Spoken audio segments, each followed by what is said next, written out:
Hello मेरे प्यारे भाई और बहनों, कैसे आप सभी लोग। आई होप आप सभी लोग बढ़िया होंगे और आगे भी बढ़े रहें। तो आज का हमारा जो HTML के अंदर टॉपिक है वो है फॉर्म इन HTML, कि हम हमारे HTML के अंदर फॉर्म कैसे क्रिएट कर सके और हमारे यूज़र को हमारे वेब पेज पे कैसे शो कर सके। तो हमने पिछली वीडियो में देखा था कि हम HTML के अंदर एक टेबल को कैसे क्रिएट कर सके, उसके बाद कॉल स्पान और रो स्पान जैसे एट्रीब्यूट को हमने पढ़ा था। और हम वेब पेज के ऊपर कैसे हमारा टेबल क्रिएट कर सके, शो कर सके उसका डेटा, सीमेंटिक टैग, ये सब हमने हमारे प्रीवियस वीडियो में पढ़ा था। पिछले के 2-3 वीडियो में आपने नहीं देखा तो वो आप जाके देख सकते हैं। तो आज हम फॉर्म को ऐड करने की बात करने वाले हैं कि हम हमारे HTML के अंदर फॉर्म को कैसे ऐड कर सके। तो फॉर्म क्या होता है कि जब भी आप कोई वेबसाइट के ऊपर चेकआउट करते हो तो आपको पहले आपका लॉगिन पासवर्ड और आपका यूज़र नेम, ईमेल आईडी ये सब मांगते हैं। तो ये यहाँ पे एक फेसबुक का फॉर्म है। जब भी आप फेसबुक के ऊपर विजिट करते हो तो सबसे पहले आपको आपका ईमेल आईडी, फ़ोन नंबर को एंटर करना होता है। उसके बाद पासवर्ड एंटर करना होता है और ये यहाँ पे एक बटन आ जाता है, ये बटन। तो ये सभी चीज़ें फॉर्म पे आती है। उसके बाद हमारे इंस्टाग्राम का एग्जांपल ले लीजिए आप। तो इंस्टाग्राम में भी आप जब भी इंस्टाग्राम के पेज पे ऊपर विजिट करते हैं तो आपको सबसे पहले फॉर्म एक शो करता है, उसमें फ़ोन नंबर, यूज़र नेम और ईमेल ये सब मांगता है। उसके बाद पासवर्ड मांगता है। उसके बाद एक बटन आ जाता है। ऐसे ही आप फेसबुक के फॉर्म, साइन अप का फॉर्म होता है। तो ऐसे वेरियस टाइप के फॉर्म होते हैं हमारे वेब पेज के अंदर। तो ये हमें जब भी हमारे वेब पेज के ऊपर शो करना हो तो हम कैसे करें, हम यूज़र को कैसे उसकी इंफॉर्मेशन ले। फॉर्म का यूज़ क्या है, फॉर्म का यूज़ है यूज़र से इंफॉर्मेशन कलेक्ट करना और हमारे जो सर्वर में बैकएंड में स्टोर करना है। तो हमारे फॉर्म का सिंटैक्स, जैसे हम टेबल टैग क्रिएट करते थे तो हम HTML में टेबल कैसे क्रिएट करते थे, हमारे टेबल टैग की यूज़ से। तो इसी तरह से हम हमारे जब भी हमें वेब पेज के ऊपर हमारे HTML के अंदर फॉर्म क्रिएट करना हो तो हमें एक फॉर्म का टैग क्रिएट करना पड़ता है। ये देखिए, आप देख सकते हैं एक ओपनिंग टैग हो गया और एक क्लोजिंग टैग हो गया। उसके अंदर आपको फॉर्म का कंटेंट लिखना होता है। तो फॉर्म का एक एट्रीब्यूट होता है, वो एट्रीब्यूट होता है एक्शन एट्रीब्यूट। तो ये एक्शन एट्रीब्यूट क्या होता है, तो जब भी हम फॉर्म के कोई बटन पे क्लिक करते हैं तो क्या एक्शन परफॉर्म होगा, मीन्स के फॉर्म का डेटा वो सारा का सारा सर्वर में चला जाएगा। तो जब भी आप फॉर्म को सबमिट करते हैं उसके बाद जो एक्शन, जो रिस्पॉन्स आपको परफॉर्म होता है वो हमारे एक्शन एट्रीब्यूट से होता है। तो हमें सिंपली से हमारे फॉर्म के टैग के अंदर ये एट्रीब्यूट ऐड करना होता है, एक्शन इक्वल टू, यहाँ पे ये सर्वर की एक फाइल है PHP की, action.php। तो जब भी कोई फॉर्म को सबमिट करेगा तो ये सारा का सारा डेटा, यूज़र का डेटा, वो action.php के अंदर चला जाएगा। तो जब भी आपने कोई फाइल बनाई हो तो आप उसे भी एक्शन के अंदर ऐड कर सकते हैं। ये एक्शन नाम की एक फाइल है। तो जब भी यूज़र सबमिट करेगा तो वो सारा का सारा डेटा इस फाइल के अंदर चले जाएगा, ये एक्शन नाम की फाइल के अंदर चले जाएगा। तो मैंने ये एग्जांपल के लिए ये एक्शन नाम रखा है।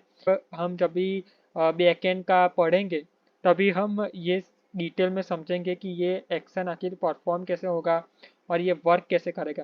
तो आप यहाँ पे एक ये डेफिनेशन में भी आप इजीली देख सकते हैं कि action attribute is use to define what action need to be perform when a form is submitted और where the form data should be sent. Means के जब भी फॉर्म का डेटा सबमिट होगा तो वो उसके बाद क्या एक्शन परफॉर्म होगा।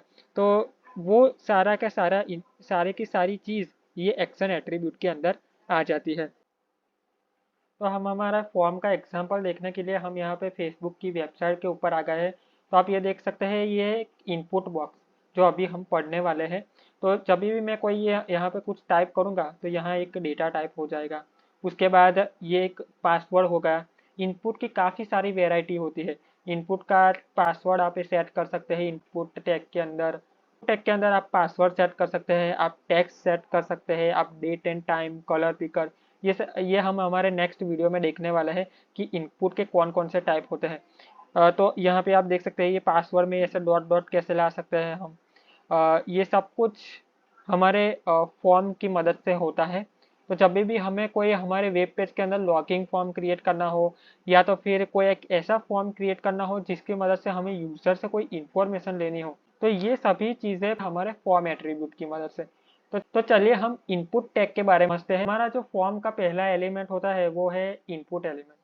तो इनपुट एलिमेंट का यूज आप काफ़ी सारे मल्टीपल फॉर्म कंट्रोल करने के लिए भी यूज कर सकते हैं। फिर आप काफ़ी सारे कंट्रोल्स को आप क्रिएट कर सकते हैं, जैसे कि आपको टेक्स्ट एरिया लेना हो या तो फिर आपको डेट टाइम पिकर लेना हो, कलर पिकर लेना हो, तो इनपुट टैग के यूज से कर सकते हैं। और ये कैसे पॉसिबल होगा? ये पॉसिबल होगा उसके एक एट्रीब्यूट के मदद से जिसका नाम है टाइप एट्रीब्यूट। तो आप टाइप एट्रीब्यूट के अंदर डिफाइन कर सकते हैं कि आपको इनपुट बॉक्स किस तरह का चाहिए। आपको एक टेक्स्ट बॉक्स चाहिए, या आपको एक पासवर्ड के लिए चाहिए, या आपको एक डेट टाइम पिकर चाहिए, या आपको एक कलर पिकर चाहिए। वो सारी की सारी चीज़ ये एक टाइप एट्रीब्यूट, यहाँ पे आप लिख सकते हैं सिंटेक्स इसका इनपुट, उसके बाद इसका एट्रीब्यूट टाइप, वो जो टाइप का इनपुट बॉक्स चाहिए वो आप यहाँ पे लिख सकते हैं। आपको टेक्स्ट एरिया लिखना हो तो text area, date time picker, उसके बाद हो गया हमारा कलर पिकर। ये सभी की सभी चीज़ें हम टाइप के अंदर डिफाइन कर सकते हैं। ये डिटेल में हम पढ़ेंगे हमारे नेक्स्ट वीडियो में। नेक्स्ट वीडियो में हम डिटेल में पढ़ेंगे एक एक चीज़ को यूज़ करके कि कौन कौन से टाइप हम में रख सकते हैं। तो सबसे छोटा सा एक प्रैक्टिकल करके देख लेते हैं हम इस वीडियो में। तो हम हमारी VS कोड की स्क्रीन के ऊपर आ गए हैं। तो सबसे पहले तो हम फॉर्म डिफाइन करेंगे हमारे बॉडी टैग के अंदर। बॉडी टैग के अंदर क्यों? क्योंकि हमें ऑब्वियसली यूज़र को शो कराना है, इसीलिए जो भी चीज़ हमें, जो भी डिटेल हमें यूज़र को शो करानी होती है वो हम लिखते हैं बॉडी टैग के अंदर। तो पहले हम फॉर्म क्रिएट कर देते हैं, फॉर्म। उसके बाद हमने एक एट्रीब्यूट पढ़ा था एक्शन। तो ये यहाँ पे हम एक्शन एट्रीब्यूट को लिख देते हैं। मैं यहाँ पे कोई भी रैंडम सा एक्शन, ये तो टेम्पररी, जब भी हम बैकएंड पढ़ेंगे तभी हम इसको ज़्यादा यूज़ कर रहे होंगे डेटा को हमारे सर्वर के अंदर ले जाने के लिए। ये फ्रंट एंड की सीरीज़ है, उसके बाद हम जब भी बैकएंड शुरू करेंगे आपको धीरे धीरे समझ में आ जाएगा। तो पहले तो हम यहाँ पे एक इनपुट टैग बनाते हैं, इनपुट, ठीक है। इनपुट टैग बनाते हैं और हम आउटपुट देखते हैं कि हमारा इनपुट टैग क्रिएट हुआ है या नहीं हुआ है।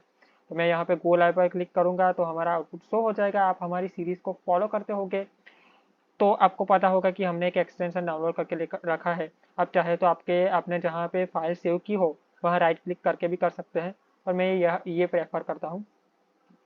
तो यहाँ पे हमारे पास एक इनपुट बॉक्स क्रिएट हो गया है। आप यहाँ पे चाहे तो जो लिखना चाहे वो लिख सकते हैं। तो हम इस तरह से एक इनपुट को क्रिएट कर सकते हैं। आप सिर्फ इनपुट लिखेंगे तो ये एक टेक्स्ट बॉक्स खाली छोड़ देगा, पर हमें जब भी कोई टाइप डिफाइन करना हो तो हम उसके अंदर टाइप एट्रीब्यूट का यूज़ करते हैं। तो हम नेक्स्ट वीडियो में देखने वाले हैं कि कैसे हम इनपुट के अंदर कौन कौन से वेराइटी होती है हमारे इनपुट की, उसके टाइप कौन कौन से होते हैं वो डिटेल में पढ़ने वाले हैं। तो जल्दी से सब्सक्राइब कर दीजिए और हमारे साथ फुल स्टैक वेब डेवलपमेंट की जर्नी में जुड़ जाइए। अपने फ्रेंड्स के साथ भी शेयर कर दीजिए ताकि वो भी हमारे साथ इस जर्नी में जुड़ सके। Thank you.